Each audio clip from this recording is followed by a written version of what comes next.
Hey guys, I'm Lisa, and welcome to Chapter 3 of The Story of Me. If you've been following along and have already watched Chapters 1 and 2, welcome back. I'm so grateful that you've joined me for this chapter, and if you're joining me for the first time, I'm so glad you're here. I'd like to start this chapter by saying that this is one of the more difficult chapters for me to talk about. And I've kind of been dragging my feet on recording it. And so I'm going to go ahead and, I guess, input the trigger warning here because there's some heavy stuff I'm going to talk about that I've experienced in this chapter. And some of it isn't easy for me to talk about. And so I'm sure that the same goes for having listening to it or having heard it or hearing it. See, I'm already tripping over my words here, just a little nervous. And my goal here is to let you know that regardless of what it is that you've gone through in this life, you're not alone. We're all just walking each other home.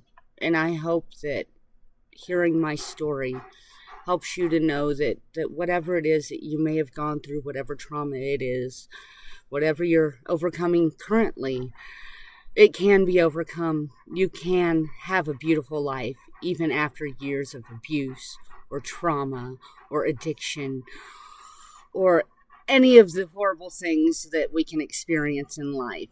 And I say horrible things because they feel horrible at the time, and developing an attitude of gratitude and a positive mindset.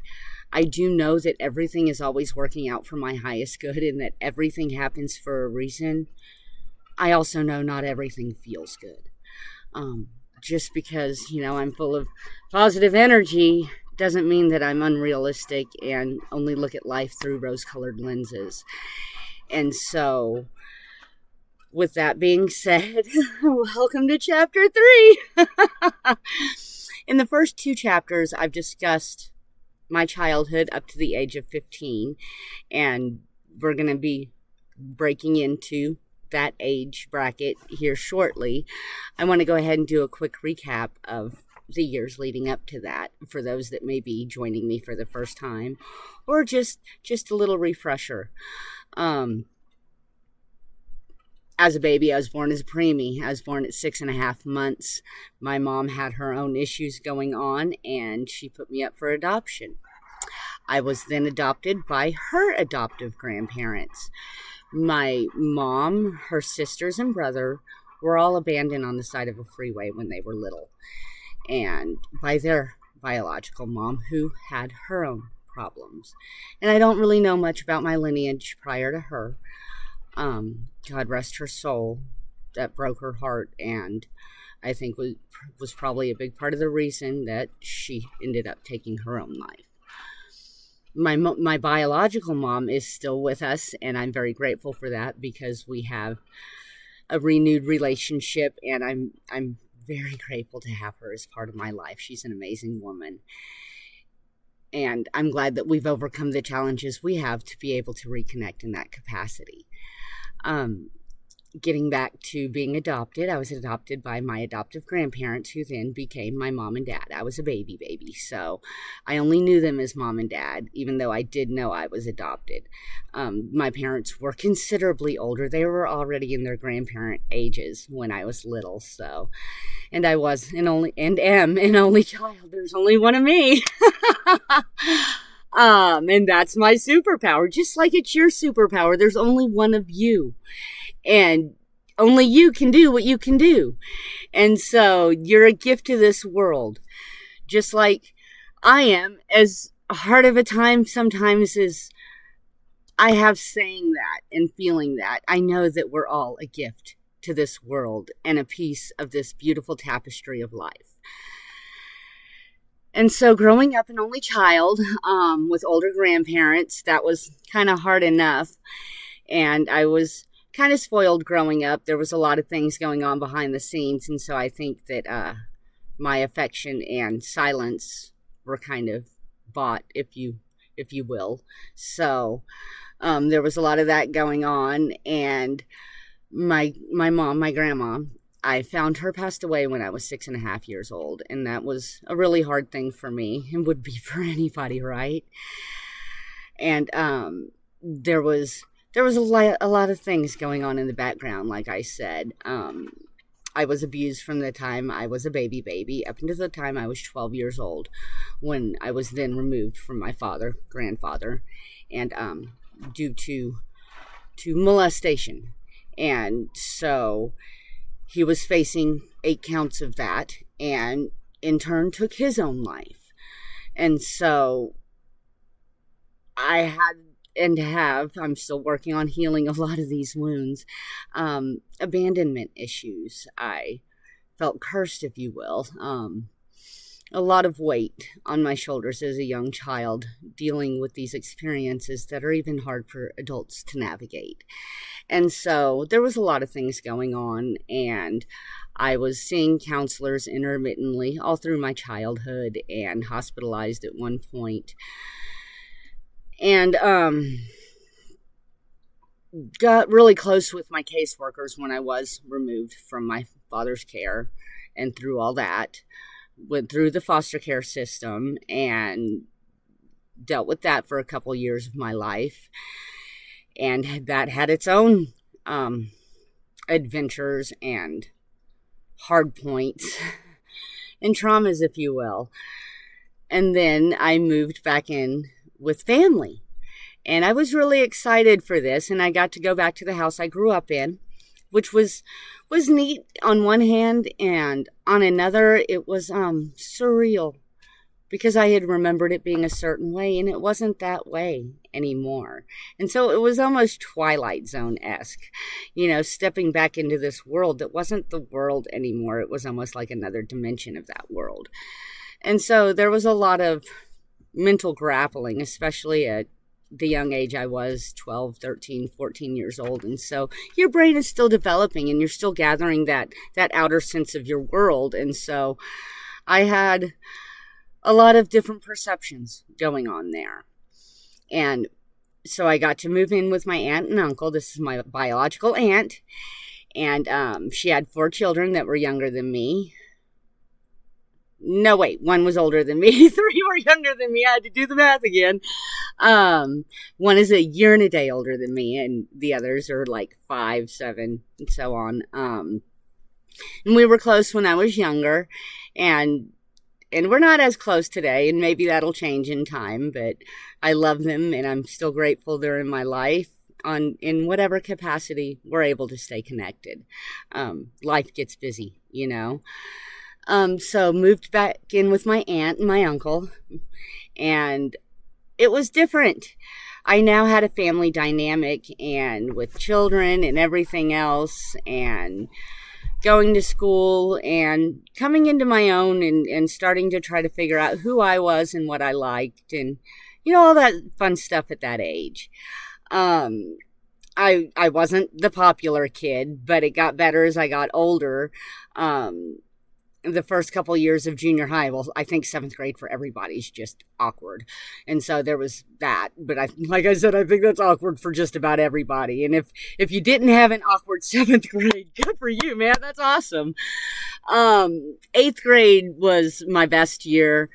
I was the most comfortable in my skin, and had felt like I had overcome a lot of the challenges I had faced at an earlier age, was settled into my aunt's house, and had a routine for what it was worth. And it was life, and it was interesting. And my aunt and uncle had their own addiction issues. And so there was always that going on in the background. And when I was younger, we knew it was going on, but we weren't real sure. And there were fun days as a result, and there were days that were not so fun as a result. And having traversed my own issues with addiction, I've seen it with adult eyes too. And yeah, it's not fun for anybody ever. those things. And so, getting back to chapter 3, um, life was interesting. There was a lot of coming and going and a lot of busyness. There was a lot of fights, a lot of disagreements. I was the oldest in the house, child-wise. My older cousin didn't live with my aunt full time. He lived with his dad. And so I had a lot of the pressures as the oldest child, along with my own navigating teenagehood and babysitting, because that was a thing back there. And I used to babysit for people in the neighborhood. And during that 14, 15 time in my life age, I remember having one particular guy I babysat for the most. I remember he was a single dad and he had 3 kids. One that was right around my age, another that was a little younger, and then a younger one, if I remember right. And I really enjoyed babysitting for him. He was a single dad. I don't know what he did, but I remember that, when I was younger, we didn't have a lot of technology. It was just coming on board. Well, this dude had it all, and it was really freaking cool, let me tell you. I mean, like HD screens, and I think he had Laserdisc, so if that dates me some. And also, for those of you that remember Laserdisc, it was like a flash in the pan, and somewhere between cassettes and CDs and DVDs that happened. But like I said, there was a lot of coming and going, and a lot of older men that were always coming and going at the house, whether they were neighbors or friends of my aunt's. And some of them, were cool to be around because they were appropriate, and others weren't so appropriate, and they didn't know how to honor boundaries, and I didn't know what a boundary even was. So I didn't learn that until like just a few years ago. I mean, I had heard of them and everything else, but yeah, that's, we'll get to that down the road, I guess. Like I said, there were a lot of people coming and going, and some were there a lot more often than others. There's this one particular couple I can think of that stand out in my mind, probably because they're a big part of this chapter. They were a couple, husband and wife, and they would even stay the night and stuff. And now that wasn't completely uncommon because, like I said, people were partying, and so it was like all hours of the night thing anyway. And I mean, you don't want your friends driving drunk and stuff, right? So people would stay over, but this couple was there pretty frequently, and he camped out on the couch on the reg. And the wife of the couple I got pretty close to. I really enjoyed hanging out with her. She was a lot of fun. And goodness, if I was 14 at the time I met them. And she was like, what is that? She was like 22 or 23, so 8 years older than me, which didn't feel like a whole lot. It was almost like a big sister, but it wasn't big sister vibes. So yeah, I remember I'd come and go with them pretty frequently, and we'd hang out a lot. And like I said, I was babysitting and stuff, and things started sliding in my normal day-to-day life. Like I was missing when I was supposed to be at work at babysitting, and that wasn't a good thing. And looking back, I can see how big of a red flag now that would be. Of course, it's taken a lot of inner work and a long time to recognize that. And so, yeah. But like I had mentioned in an earlier chapter, I came along with a little bit of money. And so when that got freed up from me signing a piece of paper that I didn't really realize what I was signing, there were a lot more finances in the house, and so, which fueled addiction all the more. And so things, everything got bigger and funner. And so I really, at the time, I didn't realize maybe I did. looking back, I don't feel like I remember what it was the guy was doing there all the time. I just thought they were like friends, my aunts, and they were all just like getting high together and stuff. And looking back, he was the dealer, and his wife, who was considerably younger, was becoming like my best friend. And like I said, I didn't really fit in with everybody at school. During 8th grade, I did kind of fit in with all the groups. I could like go sit at whatever table and people knew me or whatever. And I was pretty fun and easygoing. You know, I'm not an aggressive, hostile person. And I'm sure in my older years, you may have some people that want to debate that, but I'm not, unless I'm like backed into a corner or something. So, but hey, who isn't? But that again is further down the road. And so yeah, we're all hanging out and stuff. And this is like the summer when I'm 14, and so school starts 9th grade, and like I said, things are starting to fall away. I'm changing as a person because I'm hanging out with these people, and things at home aren't good. It's rocky. I'm fighting with my aunt all the time, and I love my cousins, but I didn't want to have to be the grown-up all the time or be the scapegoat all the time. And I remember it used to cause a lot of friction in my aunt's relationship with her husband, my uncle. God rest his soul. I miss my uncle. He was an amazing man. He was one of the few people that ever stuck up for me. And that caused a lot of friction in their relationship because she would come down on me and he would get involved, and it just wasn't healthy. You know, drugs aren't good. Nothing ever good comes from drugs. And I was really, really, really against them when I was young. Like completely, totally against them. I hated drugs. I hate what they did to my family. I hated what happened with my mom, and she wasn't there, and so I blame drugs for that. I had seen my aunt's addiction growing up. It wasn't new. I remember I had the choice over my birthday one year. My aunt was in jail, and my dad gave me a choice of having a birthday or getting my aunt out of jail. And I loved my aunt, and I wanted to get her out of jail. And so that's what we did. And or at least that's what I was told. So I don't know, you know. Looking back, I don't know the truth of a lot of the things I was told. So, but I'm sure that can be said for a lot of us, right? Just life. We're all just doing the best we can. And so back to being a teenager and starting to sow some wild oats. And growing up the way I did, I wasn't a stranger to physicalities and such. And like I said, me and this chick were hanging out pretty frequently, and she put the moves on me. And I reciprocated, and we formed what you want to call a relationship, if that's what you want to call it.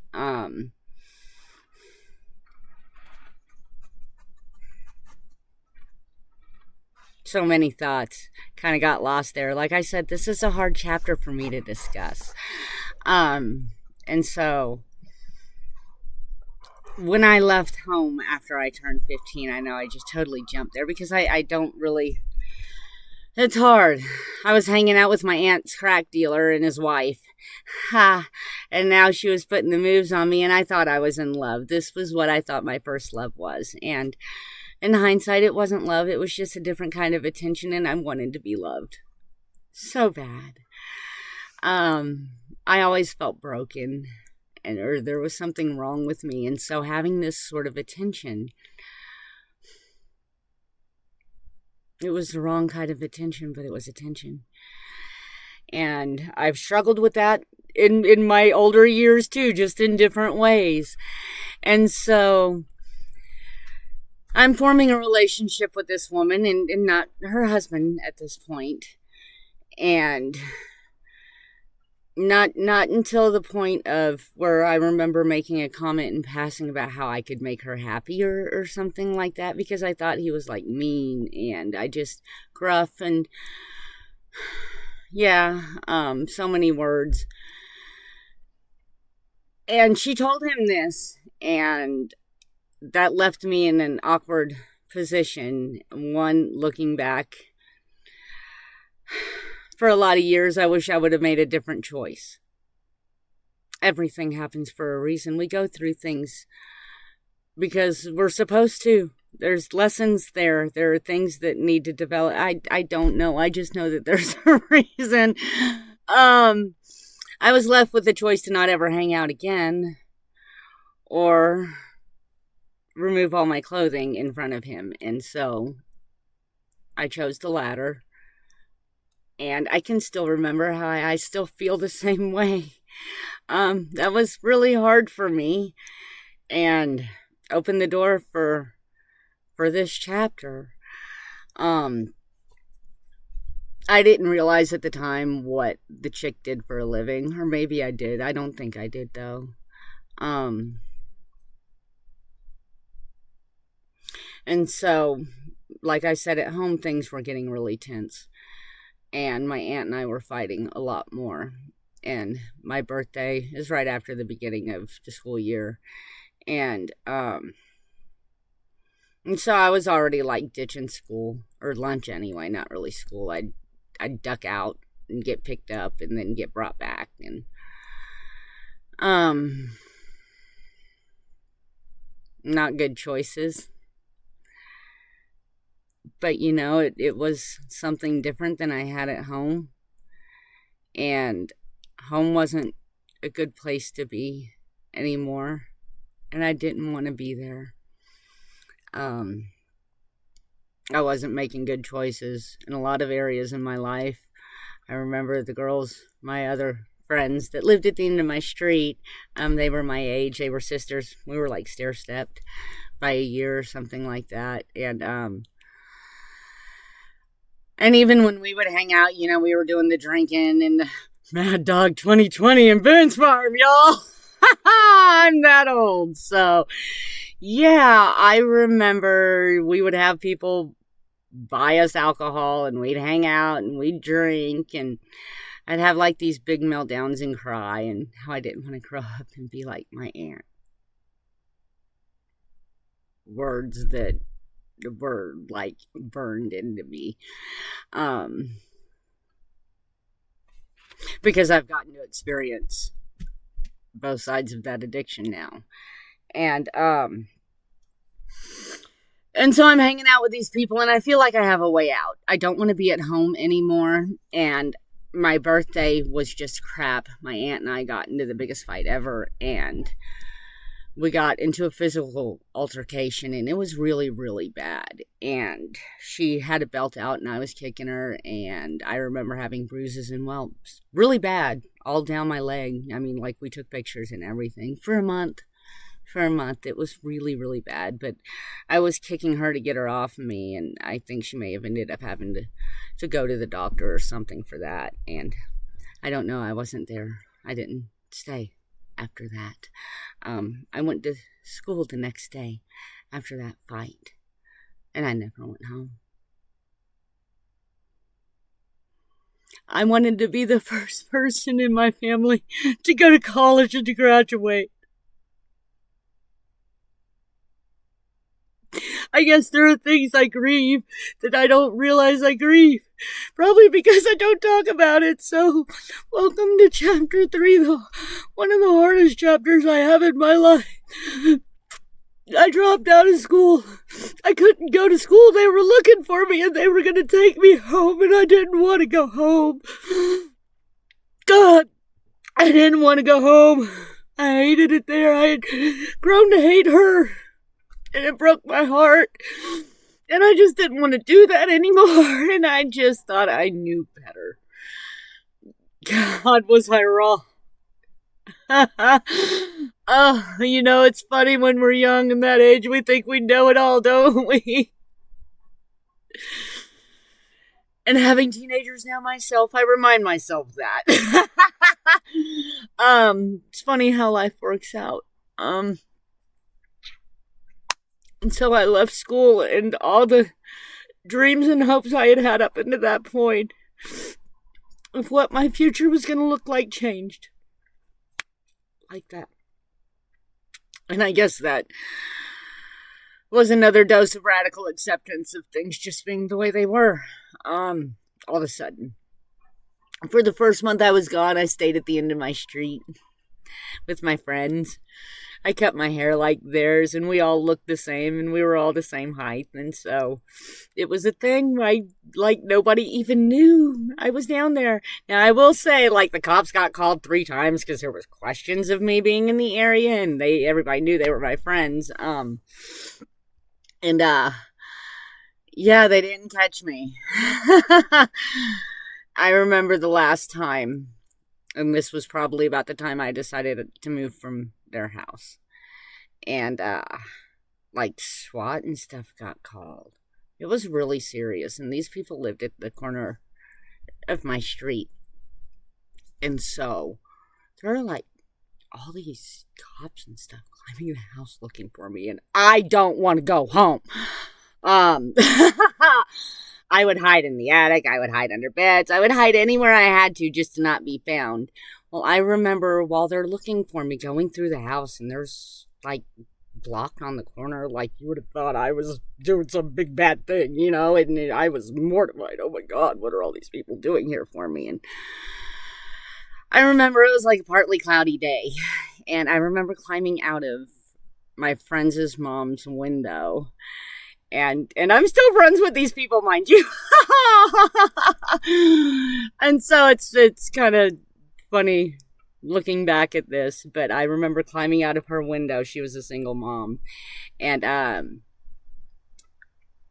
climbing along the wall of the house, like with my back against the wall, just praying to God, please, I don't want to go home. Please don't let him catch me. Just like incessantly praying. And there was an air conditioner unit box or whatever, and I remember like not wanting to trip over that, and I was gonna walk to go around it because the gate was just over here, right? And we had wood fences. Well, I could see the SWAT trucks out on the corner, and so I'm not going that way, yo. The gate's over here. Well, all of a sudden I'm praying, and the gate opens, and the gate's opening, so like dude's walking through and the gate opens, so it's kind of hiding me or whatever. And I'm praying and I'm looking up at the sky, and I remember there was a break in the clouds and the sun shone down on me. And I remember this police officer looking at me, and he didn't see me. To this day, I don't know how he left, closed the gate, they left, and that was that. And I decided it was time to move. I didn't want my friends or her mom to get in trouble at all, because that wasn't what I was here for. And so, needing a place to go, I went to the only other option I had, and moved in with this couple. And he ended up being my first. And so, another awkward situation, things that are supposed to be special and sacred, and another one that wasn't. And growing up the way I did, it, you know, there were already issues, and I felt tainted in ways anyway. And so, not to justify anything or invalidate anything, but so the couple became a trio, I guess, if you want to call it that. And I found out what she did for a living and really what his role in her life was. And see, she had addiction issues too. She was just better at hiding them.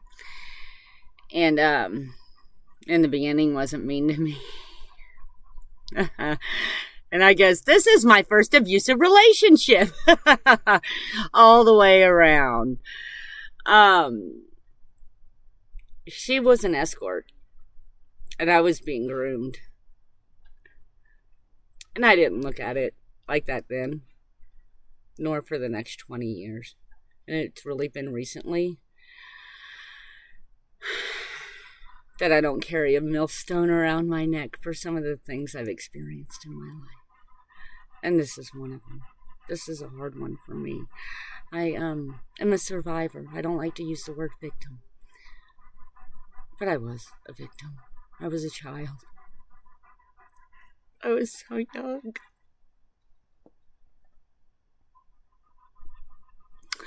I am a survivor of human trafficking. Um, a lifestyle I lived for, I guess, 2 years, over 2 years, something like that.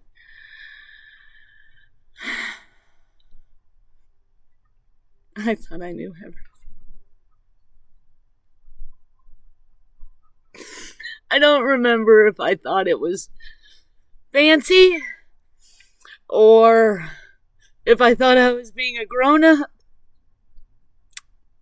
I just felt wanted. It was horrible. I was so mortified. Like the worst ever. Hated it. It was good money. But it wasn't. Nothing's worth that, and it wasn't that good. But at that time, I thought it was.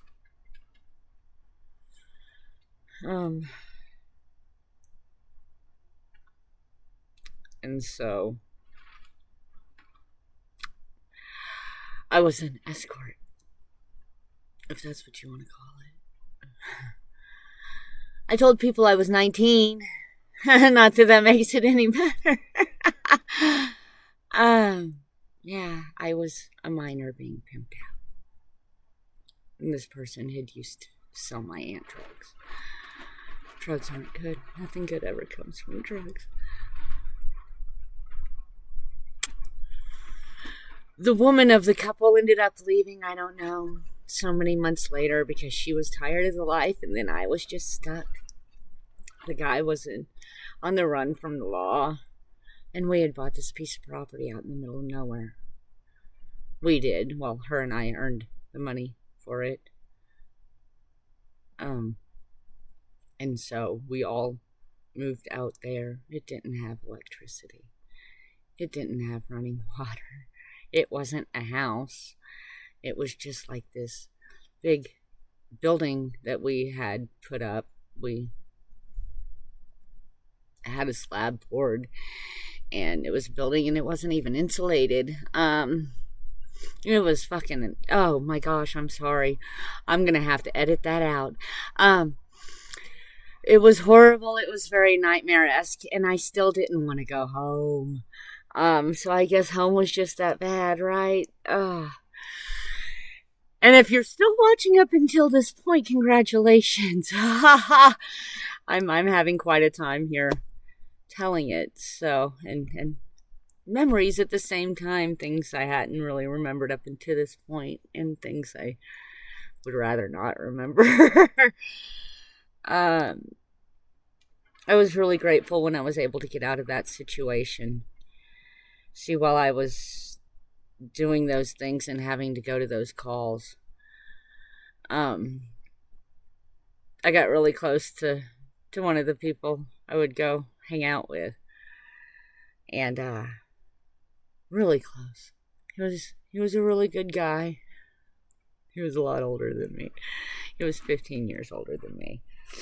I started developing feelings for him. And, I told him how old I was.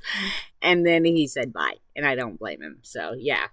But, I still appreciate him and everything that he did in my life. And he's another chapter. And so, but he was a catalyst in me being able to not have to live that lifestyle anymore.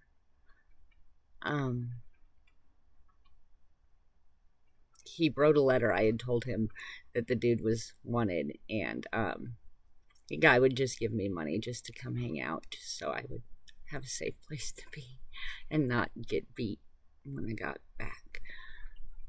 Gotta have money, right?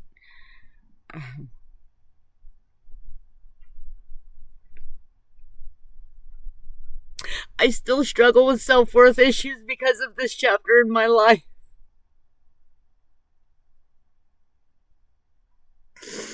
And so I have to remind myself to show myself grace that I was a child. But this is one of the wounds that I'm working on healing. And I've come a long way. And I'm very grateful for that. But back to the point, right?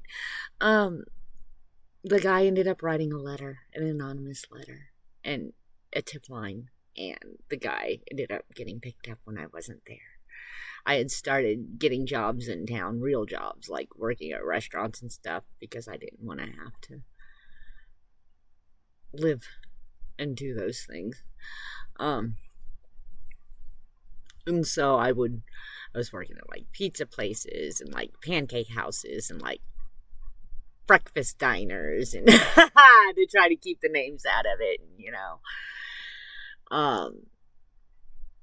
and so I started working at like 15, 16 years old. I've been in the actual workforce, the real workforce. But the guy wrote a letter, and so I was able to have my freedom and not have to look over my shoulder in fear of somebody was going to kill me or beat me or fun things like that.